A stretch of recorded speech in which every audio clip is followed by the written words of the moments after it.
All right, folks, thanks for joining us. Episode 8, Controlled Chaos. I'm your host, Jason Liederfine.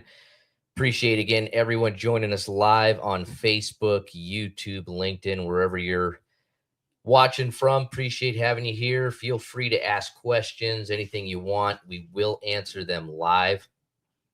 Before we bring our guests in, just want to remind people of next week, August 7th, CFFC 158 live at the Hard Rock Casino in Cincinnati, Ohio. We, of course, have a banger card live on UFC Fight Pass.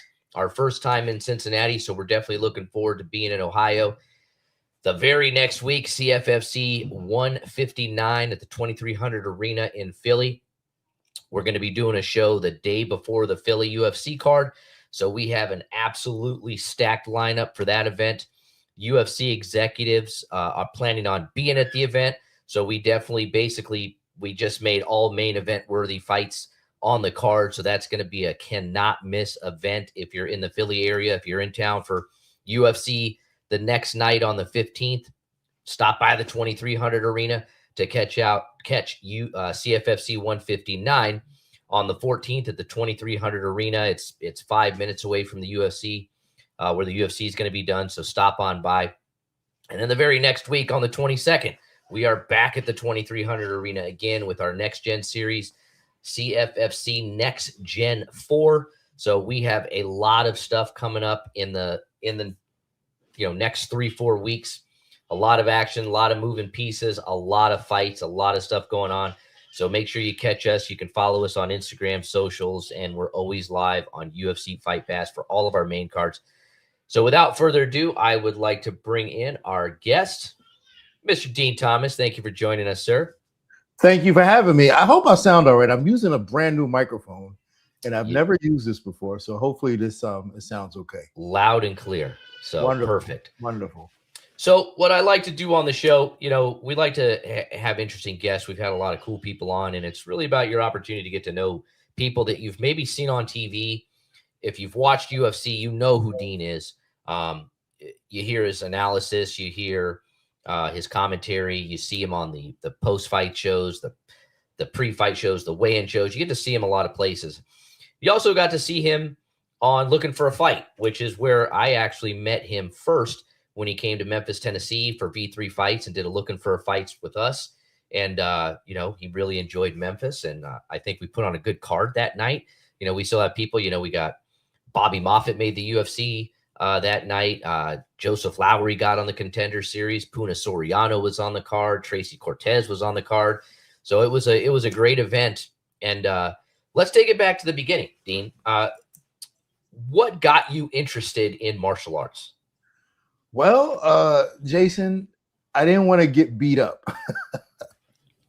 It wasn't a sport back then. It wasn't this grand event that we've seen on TV. There were no real heroes, essentially, except for maybe Hoist Gracie and the Gracie family. But it was more about the art and what it represented, and that was being able to defend yourself in all circumstances. So it wasn't about getting money or being famous or anything. It was when I saw Hoist Gracie at 170 pounds beating up bigger guys, I was like, I have to learn how to do that. I have to. Because, as a man, we have this instinct about us that we all feel like we can fight, but we all know, if you can fight or not. But instinctively, we feel like we want to be able to. And I was a smaller guy, and I remember being in like 8th grade. I weighed about 70 pounds in 8th grade. So moving along through my years, I was like, I have to learn how to do that. And it was history ever since I jumped into it. I never stopped. My passion has never wavered. And it brought me here, and it got me a career and a livelihood. And here I am. Well, I think 5 minutes in an MMA gym or a jiu-jitsu gym will teach people how little they can fight for most human beings.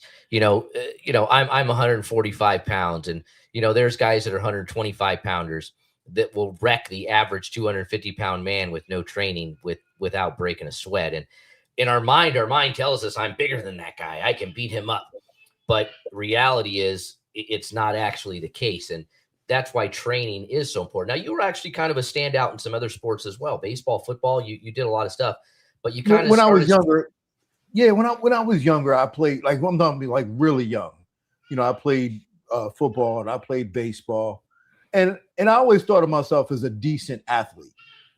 So it was easy for me to like jump into fighting and feel like I was a little bit faster than other guys because I always felt like I was a decent athlete.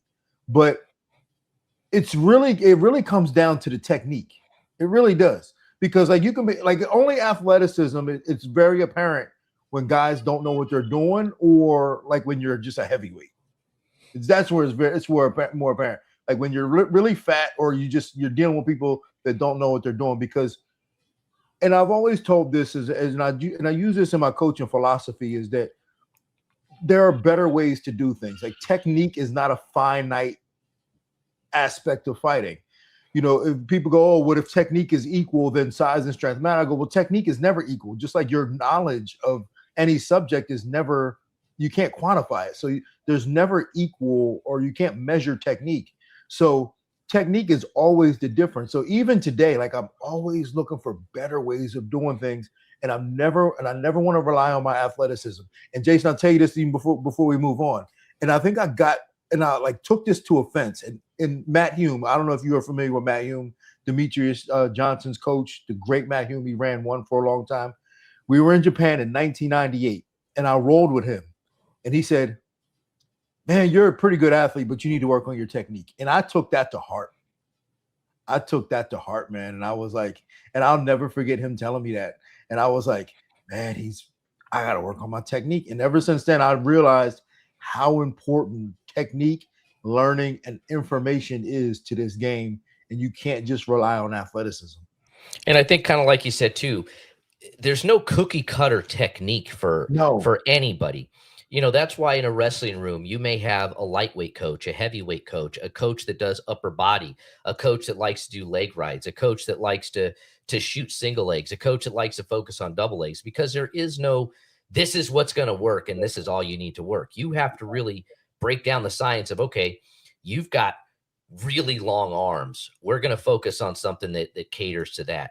Kind of talk to me a little bit about how you kind of evaluate someone for specific techniques. Well, and that's also very important because, and I think a lot of people get this wrong, especially when you're in big gyms. It's very easy to get lost into this train of thought, because let's say you're fighting a wrestler.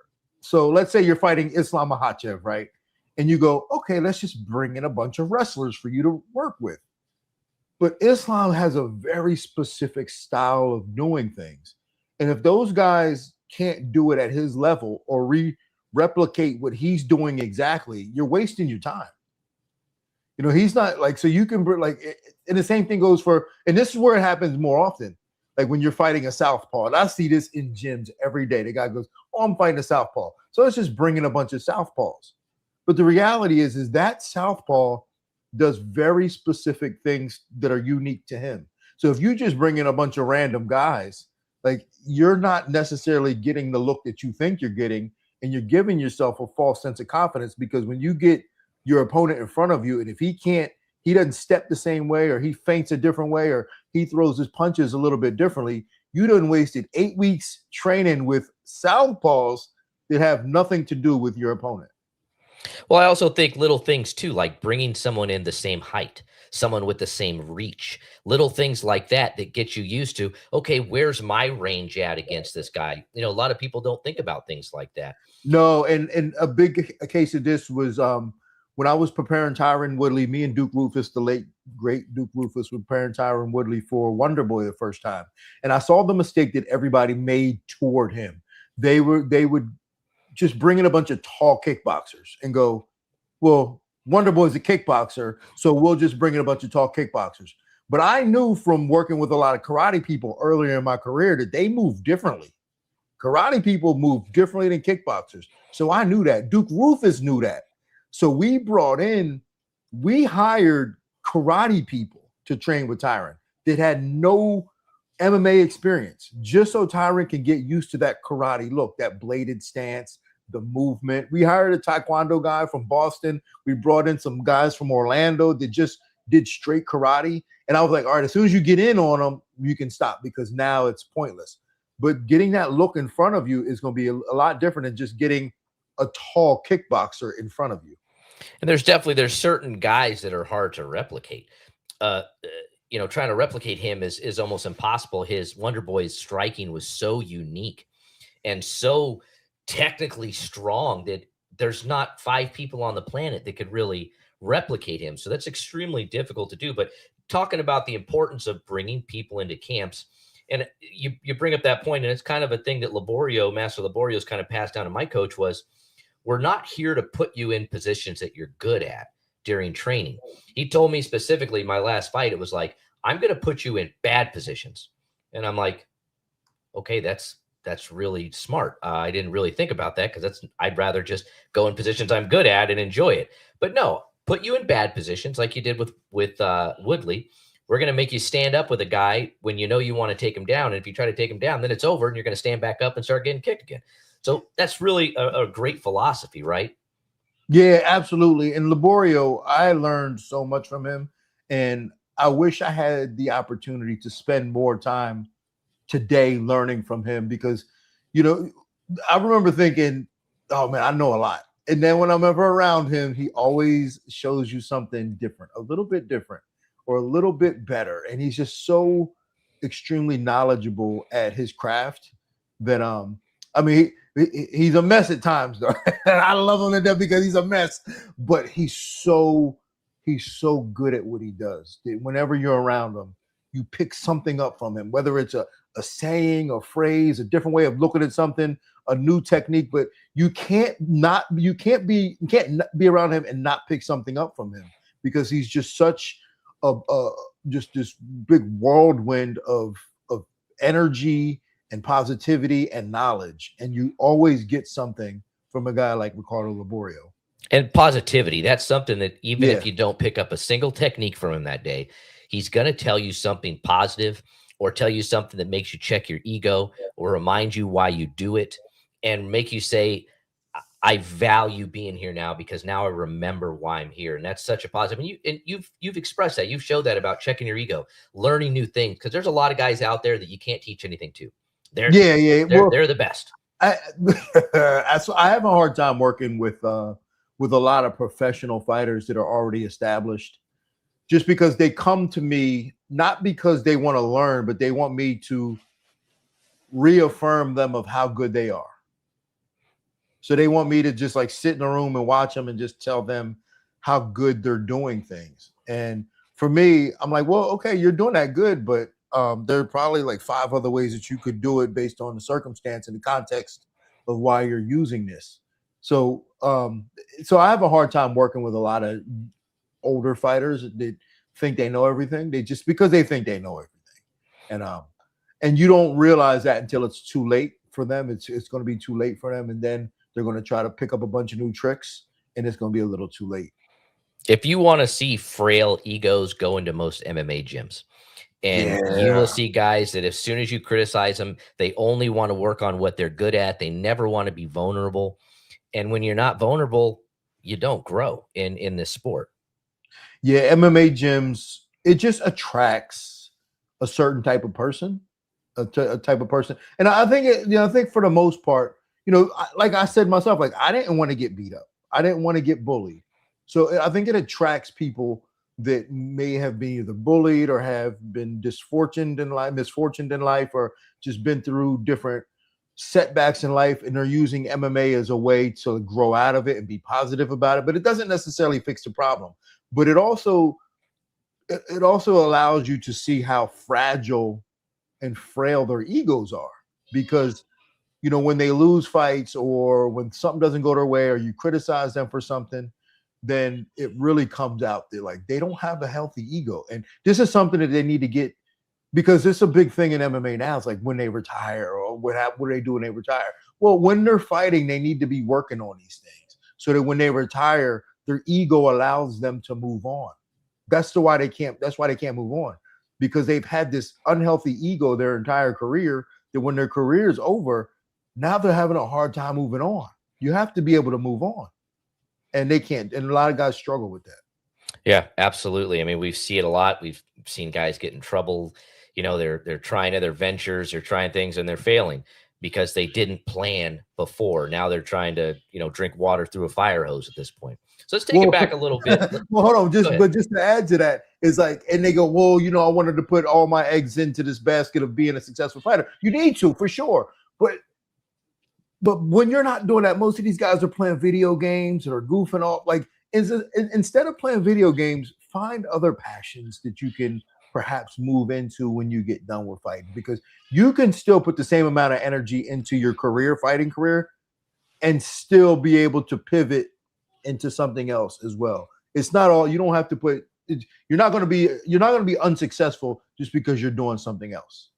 Well, I also want to put this disclaimer out there for a lot of these guys too, is check who your managers are and what they're actually doing for you. If a manager is brushing off everything and they're not advising you on how to pay taxes and invest your money and setting up sponsorship deals for you and planning the long road for you, you might want to think about a new management company, because I see that a lot where guys, they make a couple $100,000 in the UFC and they spent it all. And at the end of the year, the IRS is like, hey, you owe us $45,000. And then they're like, I didn't know. So make sure you have some advisors and have good people around you that can actually let you know how to be an adult, so you can fight and they can take care of those things for you. And the managers should also be on top of them. Like, hey, listen, your career is coming to an end, so let's start thinking about ways how we can make this transition for you easier. You're going to have about 3 more fights left, then you're probably going to have to move on. But managers tend to not do that. They're just like, they answer the phone and sign the check. And it's like, dude, you're not really managing this guy properly. You're just answering the phone call because Mick Maynard called. So really do your job as a manager if you're a manager. So let's go back a little bit. When you're younger, 18 years old, your life changed a little bit, right? Yeah. You got in some trouble, you got in a fight, you beat somebody up, you had to serve some jail time. How did that kind of lead you down a different path? When things happen in your life, you don't realize how beneficial they can be later. And so that's why, like, when bad things happen, you always have to you have to find the positive. And I inadvertently found the positive in getting in trouble, because at the time I had wanted to move away to college. I was going to try to walk on to play college football somewhere. That was my goal, to walk on and play college football somewhere. I had applied to like Grambling University, an all black college. I applied to a couple different places, Drexel, and I wanted to walk on and play football. But getting in trouble, I couldn't leave. State ordered, I couldn't leave. So I had to sit with my thoughts for an entire year, because waiting for this the legal process to finally allow me to live my life again. So for that entire year, all I did was watch and study UFCs and videotapes on, the Craig Kukok, Henzo Gracie tapes, Mario Sperry tapes. So I sat in the crib with my boy Paul Rodriguez, and we watched videos and studied and trained and studied and kind of essentially taught ourselves how to fight from watching videos, all because I couldn't leave because I got in trouble legally. I remember back in the day, with wrestling, when I was in high school, we didn't have access. There was no YouTube. There was no videos. I mean, these kids now can literally go on and watch tutorial videos from Olympic and world champions and Jordan Burroughs and all these guys, where we would literally once a month, we'd get a magazine from USA Wrestling where they would show a technique in 3 different pictures. You basically had to try to learn this technique from a picture, so I think people have it so good now when it comes to access. You can access professional athletes and some of these pros, and you can learn any technique you want. I mean, you can go watch David Taylor seminars and Hoist Gracie seminars right from YouTube for free without paying a penny. Well, that's the reason why you got these wrestlers like Bo Bassett, because the access to technique is there that it was never there before. The idea that an 18-year-old kid out of high school can be a world champion is insane. Like, that would have never happened 20 years ago, 30 years ago, because the access to the techniques that he's using 10 years ago. Yeah, 10 years. Yeah, It's unheard of. Unheard of. But now the access and the resources to good technique is available for us and it's just up to you to be able to find it, use it, cultivate it, and make it your own. And it's such an important thing. So when people go, oh man, I can't believe you're on YouTube, learn it. Like, it's a great resource. Like, you should have a real physical coach, and you should have a real physical place that you train in. You can't just learn off of videos, but having video access to stuff is such an invaluable tool, and I recommend everybody use it. It's amazing where you can see technique in real world. You can see how technique is applied, and you could just say, hey, I tell your coach, I saw this technique on YouTube and I really liked it. Can we work on it? So it at least gives you some ideas of what you want to do. But it's absolutely amazing. I mean, you want to learn how to change the oil in your car, fix your lawnmower, hook up an electrical outlet. It's all out there for you now. And hey, and I use every bit of it. Every day. I'm every day learning how to do stuff. It's a great resource.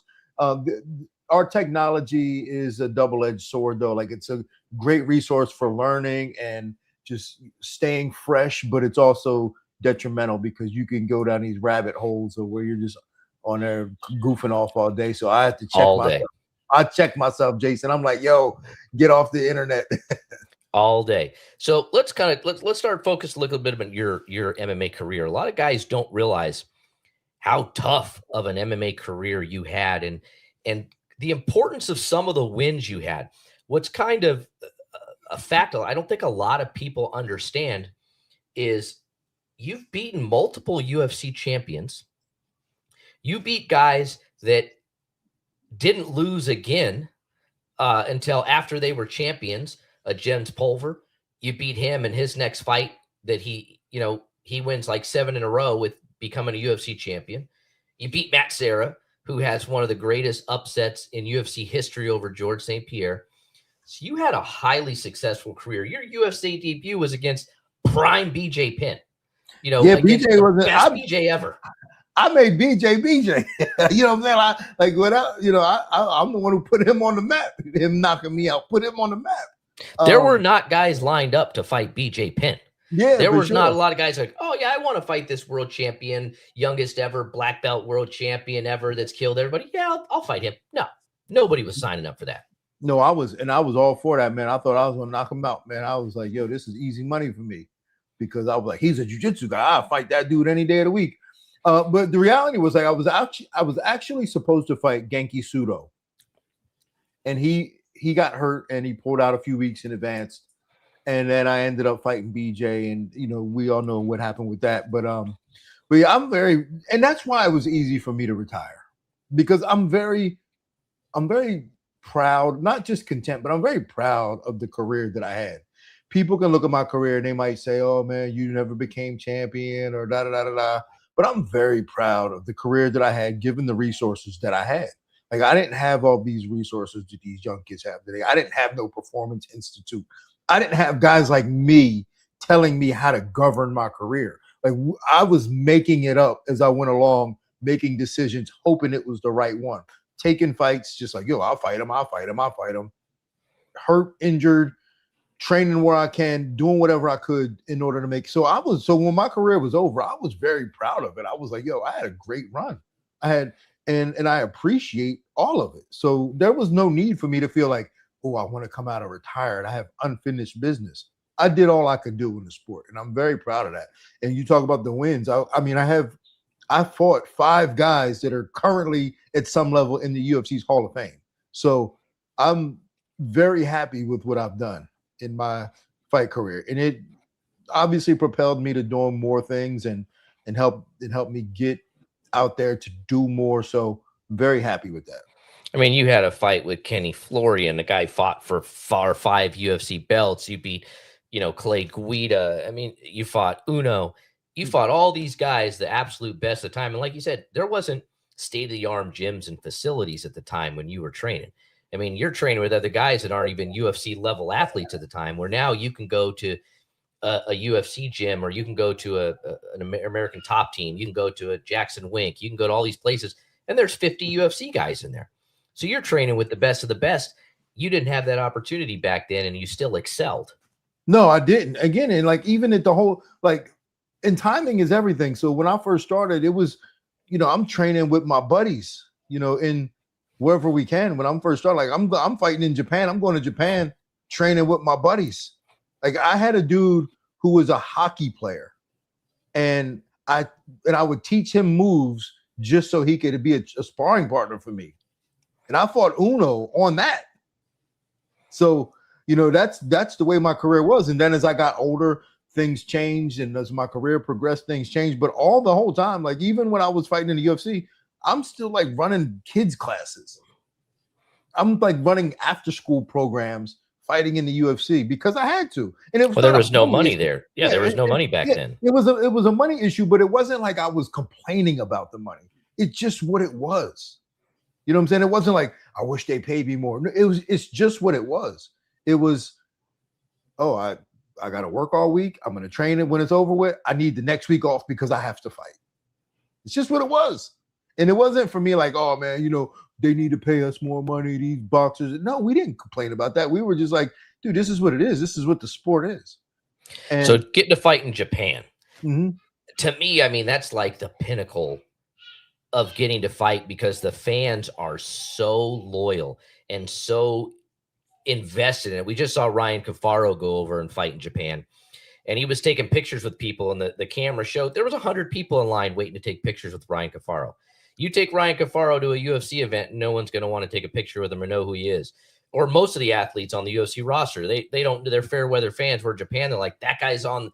He's fighting. We want to meet him. What was it like fighting in Japan?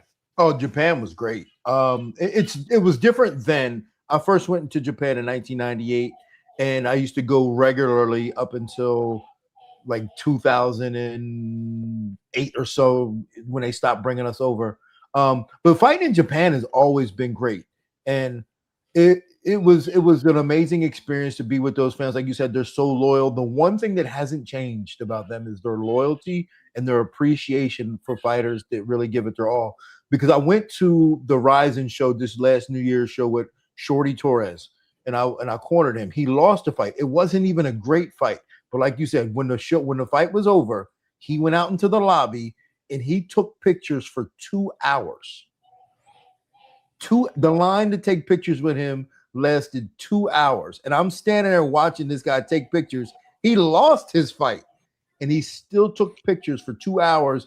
And the fans were still like, "Oh, I love you, Shorty Torres, Shorty Torres." No, they don't call him Shorty, they call him Jose, Jose Torres, Jose Torres, and they loved him. I was like, here in the States, you lose a fight, man. They're calling you a bum, throwing beers at you. Get out of here. Go to get out of here, you bum. Yeah. So, and that's the one thing that hadn't changed in the Japanese martial arts scene is their appreciation for fighters that get in there and do it. I mean, they'll sell out 100,000 seat venues with no problem. It's crazy. They like a little of the freak show stuff as well, but they are truly fans. And I'm sure it was fun to get to fight over there. Let's talk a little bit about the Ultimate Fighter. The Ultimate Fighter it's like a boot camp. It's like getting deployed where you have all access cut off to family, friends, outside resources. And the UFC is kind of controlling, and the show's controlling everything that you're doing. So that you can literally focus on one thing: training, being with your coach, making weight, and not knowing actually who you're going to fight the next week. You don't know if you're going to fight or who you're going to fight. Talk to us about what that experience in the Ultimate Fighter house was like. Oh, it was great. It was great for me for a couple of reasons. I'd say the reason why it was great for me was the comeback season. Get this, 2005, I'm on the comeback season. Because it was a comeback season and I was dealing with older, more mature individuals, guys like Travis Luter and Pete Spratt and Matt Serra, clearly, Chris Lytle, and the list goes on. But these are all older gentlemen that had kids, that had families. A lot of us had schools at the time, so we were older. And the other seasons, they were younger and they were more brash and arrogant and they were trash talking. But we were older, we were more mature. But that didn't take away from what we wanted, our dreams, but it was just we handled it in a different way. So it was better for me to be around older, more mature fighters. But it also taught me a lot about myself. It taught me how to camp, how to focus, and it also taught me what I wanted. And a gentleman by the name of Fight God who was on Daniel Cormier's season. His name is Fight God. I remember talking to him about it. He said being on the Ultimate Fighter let him know that he didn't want to be a fighter. He said he knew right away, like after about a week, that it's not for him. And that's what the Ultimate Fighter does. Like if you can have success on the Ultimate Fighter, it's for you. But it's going to let you know, like if you're there and all you want to do is go home and you don't want to compete, the game of MMA is not for you. You won't make it. But if you're there and you can stay focused and you have a good run and you have the talent to beat people, MMA is for you. But the Ultimate Fighter is the ultimate proving ground for that. Because if you can't hack that, you might as well not even be in the game. Well, it's making you uncomfortable. It takes you out of your comfort zone. So you don't get to go home and play video games. You don't get to hang out with your wife. You don't get to go party and do whatever you want with your friends. It makes you live with other grown men and, have to sleep in the same room with some dude snoring and having to put up with all that stuff so that, you're like, I'd rather go train than sit in the house all day. So it kind of motivates you a little bit. But like you said, it's going to expose people to say, you know what? This is not for me. So what would you say? We got a question from Seth in the audience. He wants to know, what are some key differences between the generation of fighters you were competing with and the generation of fighters now that we're seeing?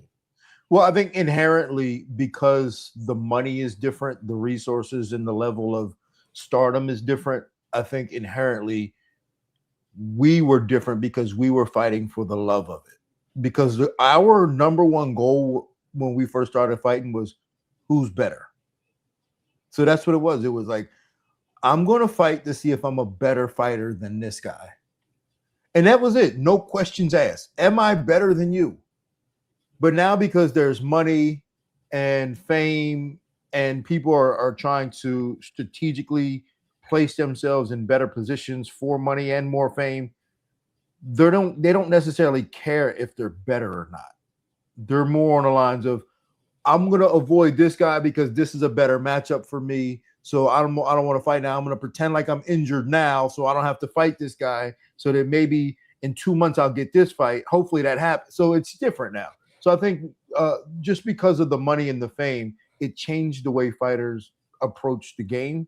And now it's not necessarily about who wants it more, which takes away from the love of actually doing it, competing, and even training for it. Well, I think, back when you were in your prime, that there weren't as many guys that were at your skill level. So you were eager to fight somebody that was at your skill level. Where now, 20 years later, there's 20 black belts at every gym, and there's so many guys out there that you can kind of hide. There's so many guys on the roster that guys are like, what, I'd rather hide out a little bit in these fighting, guys that aren't ranked and just racking up a couple wins, renegotiate a contract, maybe try for a top 15 guy and kind of hide out there. So I definitely see that as a difference where guys like you just wanted to fight. They just wanted to prove you were better. I remember going to Japan the first time, and in Japan they do this thing where before the fight starts, all the fighters get into the ring and they warm up in the ring. They don't do that here, but in Japan they do that. They get in the ring, or now maybe the cage, and they get in everybody all together and they warm up. And I remember going and watching that, and I was like, oh my God, these guys are all so good. This was 1998, and I'm like, they're all good. Like they can all wrestle. They all look good striking. And at that time, it was a big difference because I remember here everybody kind of sucked. Like they were like either like good at like wrestling, they sucked everywhere, but everybody kind of sucked. But I remember in Japan at that time, because Shudo had been an established organization for a while, and they had fighters over there that had been doing it for years, and we were just getting started here. But you're right, like everybody here kind of sucked back then. So it was easy to stand out. So I'm saying that from my perspective, that it was easier for me to stand out back then than it is today because almost everybody sucked. Nowadays, I know amateurs that'll give you the business. I'm in the room with amateurs that I'm like, yo, this guy going to give somebody the business when he fights. But that wasn't the case back then. Well, I look at 30 years ago, it wasn't truly mixed martial arts 30 years ago. No. It was a wrestler versus a boxer, a Muay Thai guy versus a jiu-jitsu guy. And it was very one-sided, where honestly, if you take a really good blue belt or advanced purple belt from 2026 and put him in the UFC, he's probably going to be a UFC champion. where right now he's not even a decent amateur in No, today's market. he wouldn't even be. I remember back then, if you were a blue belt, because I remember coming up in Orlando back when I moved to Orlando when we first started getting these fights. That's who was fighting, and the blue belts was smashing everybody. If you was a blue belt in jiu-jitsu, you was banging up everybody. And that's crazy to think that now, because if you a blue belt now, everybody's like, you're not even the man in the room.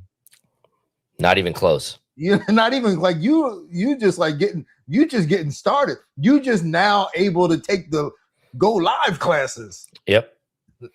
Yeah, it's a big difference in terms of the disparity in skill between now and then. But I would also say there's a big disparity in heart between now and then.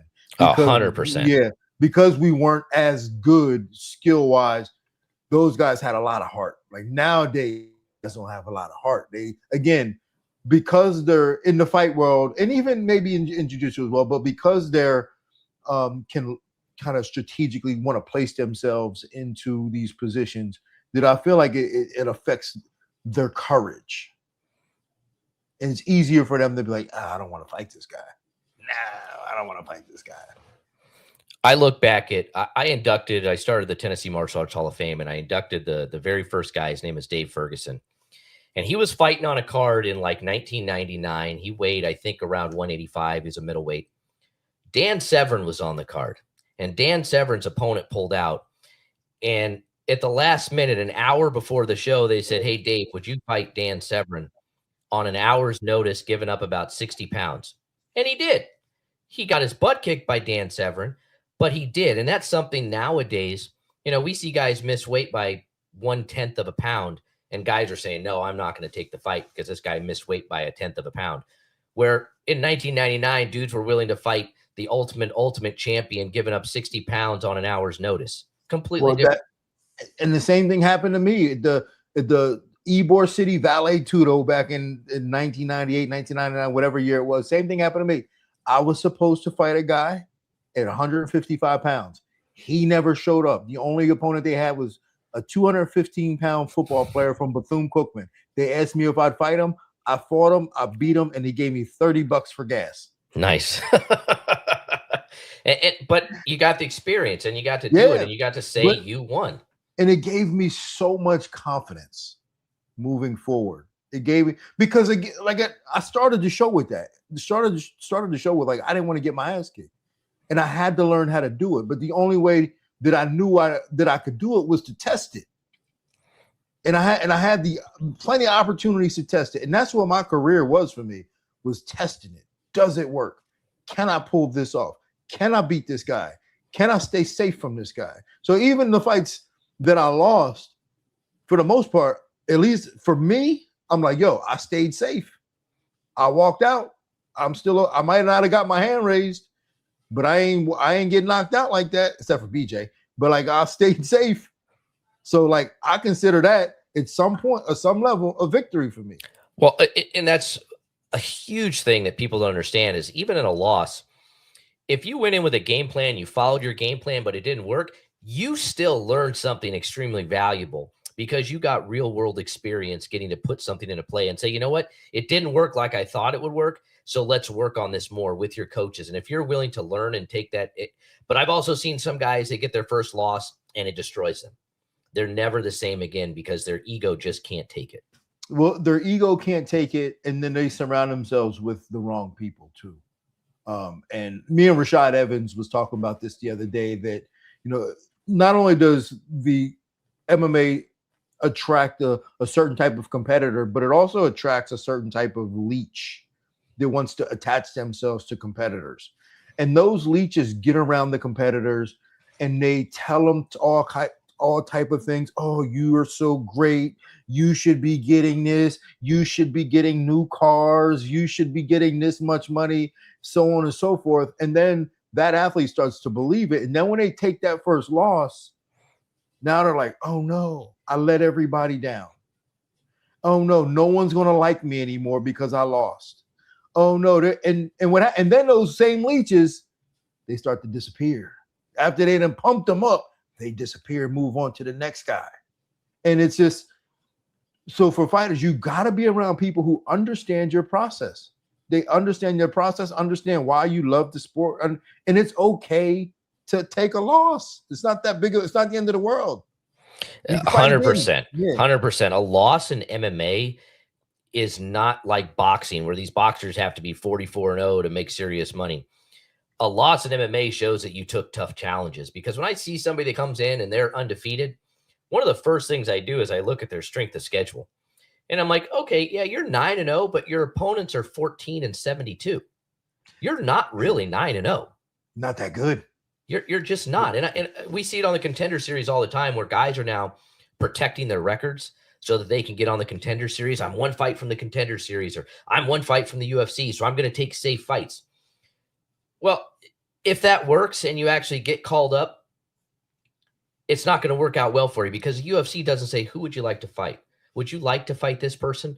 No, Mick or Sean's going to say, here's your opponent, here's the date, here's the event. Do you accept? No? Okay, we'll move on. And then you get a letter in the mail that says you're no longer on the roster. The good thing about the UFC is it tells you the truth fast. You know right away whether you're good or not. And with the UFC, like you said, these organizations, I hope I'm still here. I see. Okay. These guys, they fight these tomato cans to get there, and then they learn the truth real fast. You're better off not going that route. I'll tell you the truth. You're better off not. Don't embarrass yourself. Take the tough fights. Learn who you are in the regional scene. If you're tough enough, you'll get there eventually. But don't try to cheat your way into getting into the UFC, because when you get to the UFC, you're going to embarrass yourself. And I think that's something to give a plug that CFFC does really well on the regional scene. Is I honestly tell guys, like, the more we like you, the tougher the fight we're going to give you, because we want you to know right then and there if this is for you or if you're ready. And I think the UFC understands that too. They say, if a guy's a CFFC champion, he's been tested. He's proven it. He's fought the best there is. And he or she really is UFC ready. We've got a bunch of guys on Contender Series coming up, Bilal Hassan, Nick Galante, and I'm sure we'll get more and more on there. We have most of our our CFFC champions get signed to the UFC and do really well. So we're kind of proud of that aspect of knowing that that's why we're on Fight Pass. That's why the UFC looks at us to get people in. Now let's start kind of transitioning to your coaching career, because it's been extremely important. You've made a huge impact in gyms that you've gone to. And I've kind of had the pleasure to see you even just warming up with guys, just hitting pads. You're so technical about it. If you see one small mistake, you don't wait till the end. You say, hey, let's fix this and let's work on this real quick. And I want you to try this. And you've been training in Philly a lot recently at Marquez MMA. And that's a gym where there's stud after stud after stud after stud in there. You can walk in and hear people hitting pads, and it sounds like a baseball bat hitting a block of ice. That's what I thought it was one time, and it was Sean Brady hitting pads. It was so hard. What are you doing in these gyms that is getting guys to listen and accept your philosophy and game plan with you? Sometimes it is hard to get them to listen, but the irony in getting people to listen is to tell them, I'm not going to tell you again. When you say that, then they will, wait, what did you just say to me? What did you say? I remember telling that to Johnny Eblin. I told this to Johnny. I used to work with Johnny when I was at Top Team. And I told him, I said, I'm only going to tell you 3 times. And if you still want to do it your way, you will find out the hard way in the fight that it doesn't work. And he said, no, I'm going to listen. Let's do it your way. I said, all right, good. And it's not necessarily me just doing it my way. I'm open to suggestions. Like, that's me. I'm very open.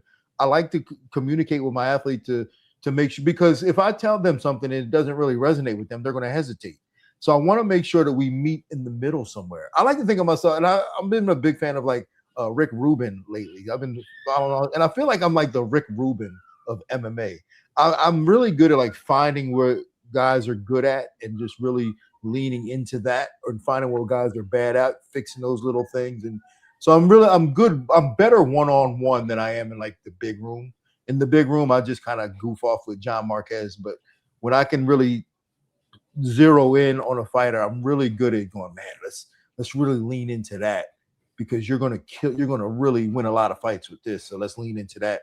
And that excites me. That's like me solving puzzles. That excites me. That excites me more because it's still the same thing that I was trying to do when I was fighting. Does it work? Does it work?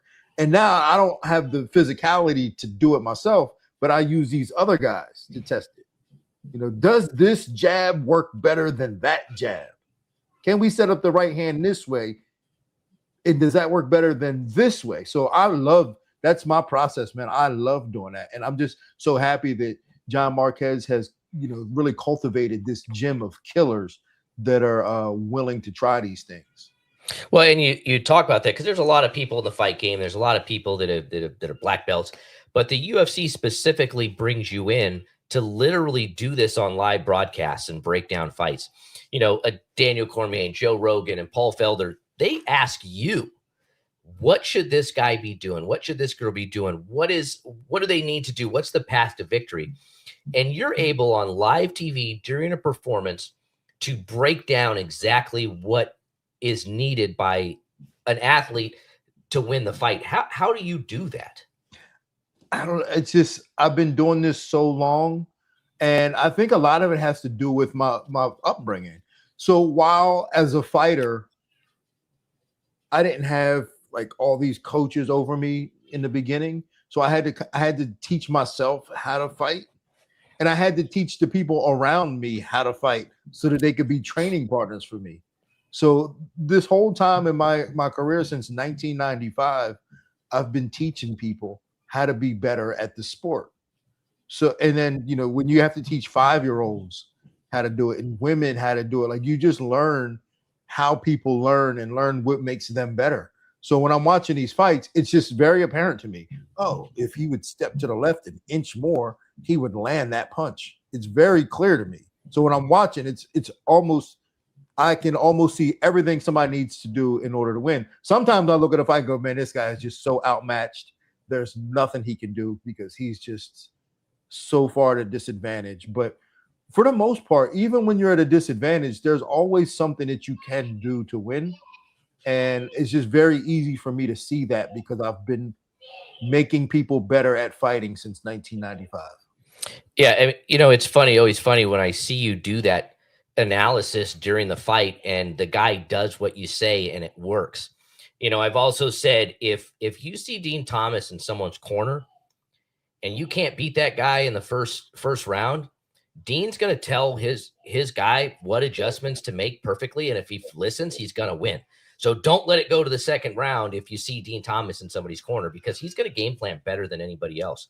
And it really is a testament to your skill. You know, you talked about having to find training partners and not having guys like my jiu-jitsu instructor, Robbie Beard.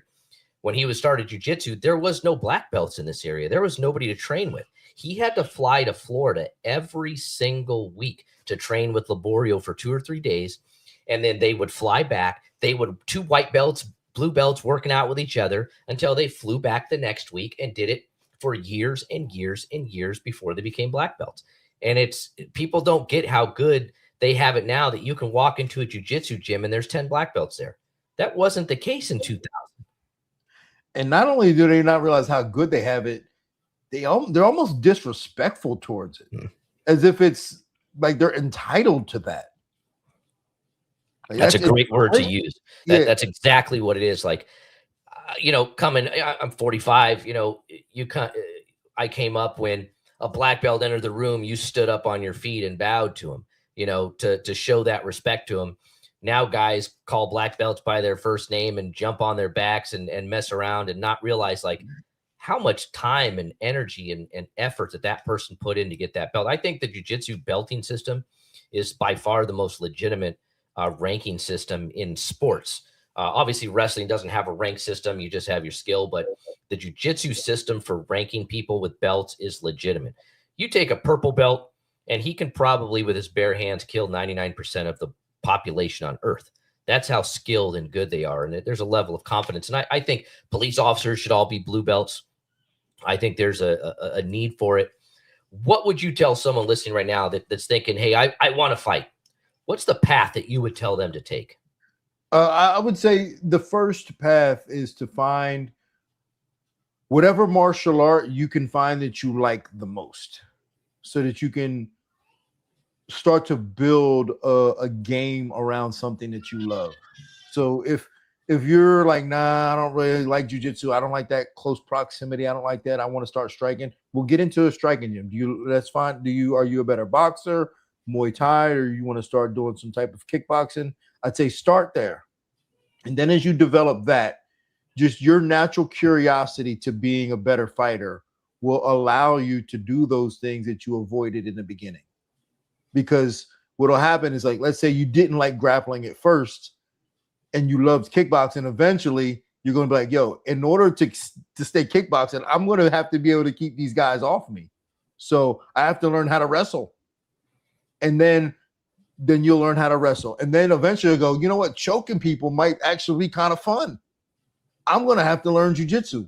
So I always say start with something that you like the most, and then allow the curiosity to be better at that to allow you to expand to learn more. But if you never start off with something that you don't like doing, because you're just going to not show up. It's going to be a short-lived thing, and your instructor's probably going to be a bad instructor, and they're going to be like, oh, you don't like jiu-jitsu? Get out there on the mat, and we're going to have the roughest guys breathing in your face and sweating all over you, and it's going to just turn you off.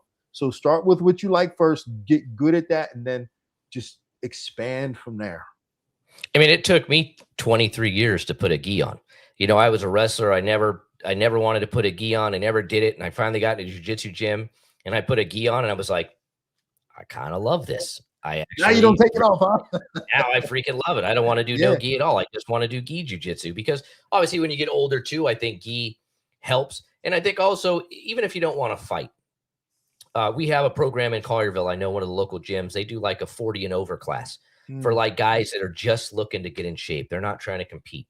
Because Master Laborio would tell you, if you're running a jiu-jitsu gym and you got 100 people and there's 3 people in there that compete and 97 people in there that are just coming in to work out, those 3 will chase the 97 people out.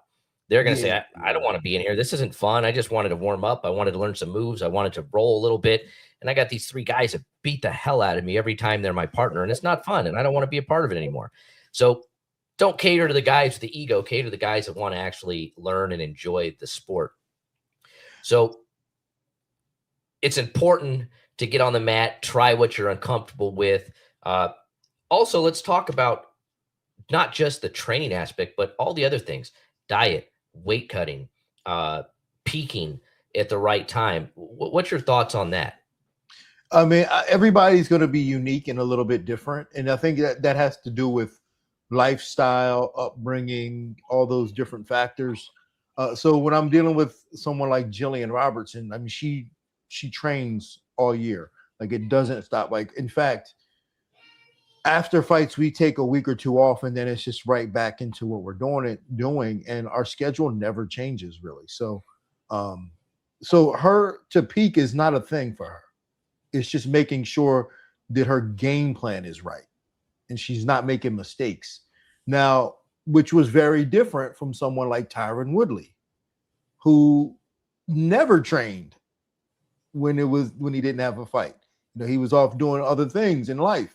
Then when he got a fight, it was, how do we set this up? All right, you're going to run for the first part of it. You're going to start lifting weights. You're going to do this. You just start doing some boxing. And then just like, now we're going to build you back up into what you were before. So it really does depend on the athlete and what they have going on in their life and how you want to do it. I don't know if necessarily know if one way is better. My preference, me personally, I like just because of my upbringing and I loved training, I would prefer to work with people who stick with it all year round because they're constantly learning and getting better in that way. But fighters that are more athletic can get away with doing it the other way because they rely on a little bit more athleticism, and so it's a little better for them. I remember funny about Jillian. I remember she was on one of our grappling cards, and I had texted you because she was going against Rose, and I said, "How do you think this ends?" And you said, "Easy submission, Jillian." And guess what happened? Exactly what you said would happen. I mean, she is absolutely legitimate. She's fighting for the world title next, right? Yeah, in Philly. And yeah, it's right after the CFFC. Yep, the day after. So I'm sure we'll all be in attendance watching that. She's a phenomenal athlete. Let's talk about some of your socials. What have you got going on? I know you've got a podcast. I know you're doing a lot of stuff with the UFC. Let us know where we can catch you. Well, so I try to stay off of social just because of that. For me, I'm so obsessive that I try to stay off of my socials, but I do have socials. But it's for the short film that I made. I made a short film called Flowers. And so my socials for that is Flowers, a short story, a short film. I'm sorry, Flowers, a short film. But I got that coming out. So I'm doing that the week of the CFFC, the day before, I'm actually doing a screening in Newark, Delaware. Then after that, I'm going to put the film out for good. But outside of that, you can catch me on Deep Waters, the podcast with Jorge Masvidal, Dustin Poirier, and Chris Weidman. That airs every Monday live at noon on Paramount Plus's YouTube channel, and then it's streamed on Paramount Plus.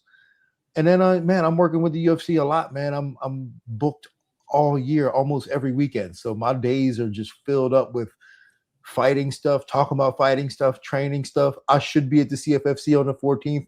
I was going to corner Christian Bobby. He's one of my guys. But I don't think I'm going to be able to corner him, but I'm still going to make it out to that show.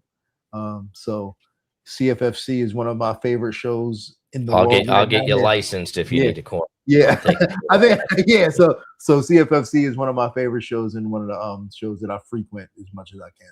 Well, it's funny. Even one of the grappling shows, I remember I was announcing and I'm looking and I see this dude. I was like, man, that looks a lot like Dean. And I texted you. I'm like, where are you right now? You're like, oh, I'm at the show. I'm like, what the hell are you doing? Why are you sitting in the general admission seats? Why did you pay for that? Well, I just wanted to support the show. I'm like, I had texted Rob. I said, get his ass over the ringside or something. Like, what is this guy doing? But that's kind of the humbleness too of wanting to support the show. I practice what I preach, man. Everybody talks about fighter pay and this, that, and the third, but I don't talk about that, but I support the shows because I believe that the better the show does, the better the whole sport is, not just UFC or anything, but the whole combat sports world is better. So I try to support as much as I can. So I'll buy a ticket to the show to go in. Now, if y'all let me in free, I want to do something to help support it if I go in. I don't ever want to just a free meal because I want to support the show to help it grow so that the show does better always.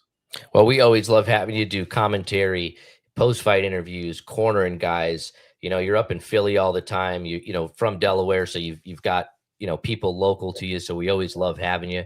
We're looking forward. A lot of people don't know that you've done some acting and some stuff like that, and some movies, non-adult movies, but regular movies. I'm not opposed to it though. Whatever pays the bills, it's streaming now. So, one, I just want to tell you, I appreciate everything you do for the sport. I appreciate guys like you.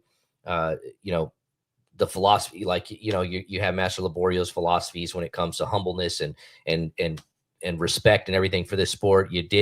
You left your absolute mark on the sport with everything you did. You have an unmatched career and all the things that you've accomplished, and it's a pleasure to me to be able to know you and see a guy that I looked up to when I was watching this, to now call a friend and have on a show. And I hope people learned a little more about you today and a little more about your philosophy and who you really are as a person. They get to see that side of you now. And I appreciate you taking the time to be on the podcast. And I look forward to seeing you again soon. Well, thanks for having me, man. Anytime you want to chop it up, just let me know. If there's anything you want to touch on, let me know. You my man for life. So I appreciate you. You are the man. And that was Dean Thomas, not Din. Don't call him Din. It's Dean Thomas. He is UFC legend. He's the man, and we appreciate having you, brother. And I will hopefully see you in 2 weeks in Philly. Peace. All right. All right, guys. That was the man, Dean Thomas. Just when I tell you good people in the sport of mixed martial arts, that's who he is. You can learn so much from a guy like that. It's unbelievable the knowledge that he has and the patience he has and the coaching philosophy that he has. So we appreciate you guys tuning in. Again, like I said, next week, August 7th, we are at the Hard Rock in Cincinnati live on UFC Fight Pass. We've got a hell of a card. 1 week after that, we're back in Philly for CFFC 159. We have a banger card, basically all main events from start to finish, because the UFC executives will be in town and they're going to be at the event to watch. It's the day before the UFC event in Philly. So if you're in Philly for the UFC, shoot to the 2300 arena, get some tickets and watch some stars. We look forward to it. The next week after that, we're back in Philly again, August 22nd for CFFC Next Gen 2, which is our amateur series of the absolute best amateurs in the country, guys that are girls and guys that are on the verge of becoming professional and really making their mark in the sport. Definitely a cool event, 2300 Arena. If you've never been to a show there in Philly, it's as real as it gets. It's as cool as it gets. You will see UFC fighters there in attendance if they're not cornering, coaching, or just sitting there watching. So catch us live on Instagram. You can see us, CFFC, on Instagram. Follow us there, and I appreciate you checking out the show.